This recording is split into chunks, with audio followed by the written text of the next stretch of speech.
लग्नानंतर होईलच प्रेम या मालिकेच्या आजच्या म्हणजे 29 मेच्या भागाची सुरुवात जीवा आणि नंदिनी पासून होते, ज्यामध्ये जीवाने नंदिनी बरोबर केलेल्या चुकीच्या वागणुकीचा जीवाला पश्चाताप होतो, म्हणून तो तिची माफी मागतो। तो तिची किती काळजी करतो हे देखील तिला सांगतो। पण या सगळ्यामध्ये नंदिनी त्याला विचारते की हे सगळं तू करतोस, पण मला बायको म्हणून तरी तू अजून स्वीकारलं नाहीस ना। यावर जीवा शांत बसतो आणि नंदिनी निघून जाते। त्यानंतर सकाळी मालिनी स्वयंपाक करत असते तेवढ्यात देशमुखांच्या घरी पोलीस येतात। दीपकला मारहाण केल्या प्रकरणात जीवा आणि पार्थ त्यांना अटक करण्यासाठी आलेले असतात। त्यानंतर जीवा पोलिसांना सांगतो त्याने माझ्या बायकोवर जीवघेणी हल्ला केल्याबद्दल आम्ही त्याला मारलं आणि तो पुरावे देखील दाखवतो, पण पोलीस ते ग्राह्य धरत नाही।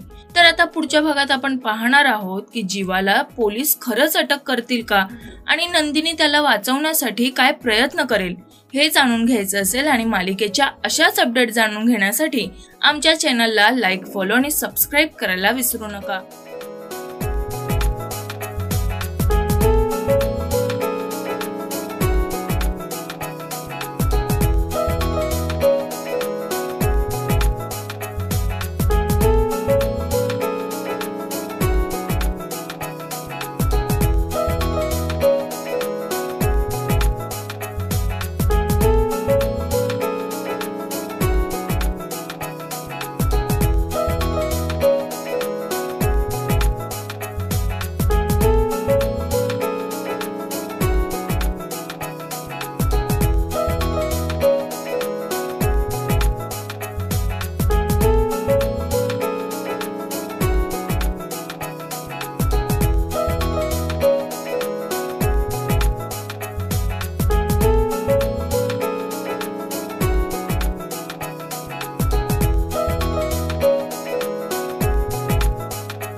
मराठी मनोरंजन सृष्टीमधील मालिका, चित्रपट, नाटक तसेच कलाकारांबद्दलच्या नवीन अपडेट्स जाणून घेण्यासाठी नक्की सबस्क्राईब करा इट्स मज्जा मराठी या आपल्या नवीन YouTube चॅनलला।